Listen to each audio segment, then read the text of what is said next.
Once there was a 10-year-old boy who wanted to study judo. However, the boy had lost his left arm in a devastating car accident sometime before. Despite this, the boy found an old Japanese judo master to help him master the skill. The boy was doing well in his lessons, so he couldn't understand why, after 3 months of training, the master had taught him only one move. "Sensei," the boy finally said, "shouldn't I be learning more moves?" The sensei replied, "This is the only move you know, but it is the only move you will ever need to know." Not quite understanding, but believing in his teacher, the boy kept training. Several months later, the sensei took the boy to his first tournament. Surprising himself, the boy easily won his first 2 matches.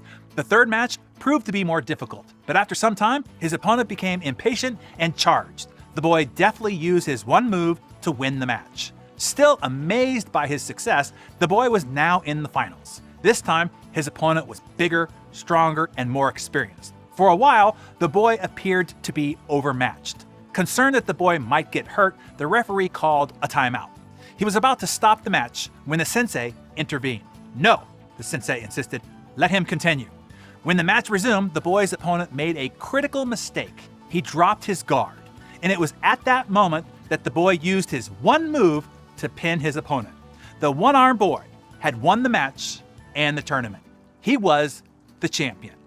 On the way home, the boy and the sensei reviewed every move in each and every match. Finally, the boy summoned up the courage to ask the question that had been on his mind since the end of the tournament. "Sensei," he said, "how did I win the tournament with only one move?" "You won for 2 reasons," the sensei answered. "First, you've almost mastered one of the most difficult throws in all of judo. And second, the only known defense for that move is for your opponent to grip your left arm."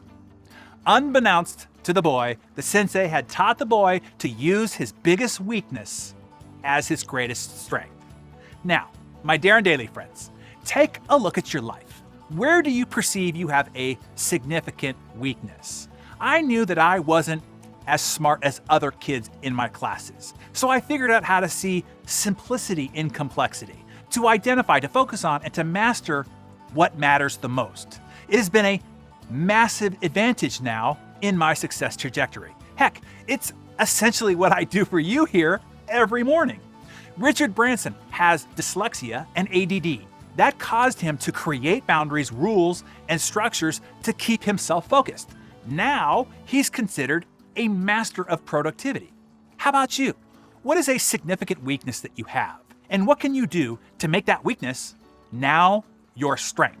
What new skill do you need to implement? What mindset do you need to have?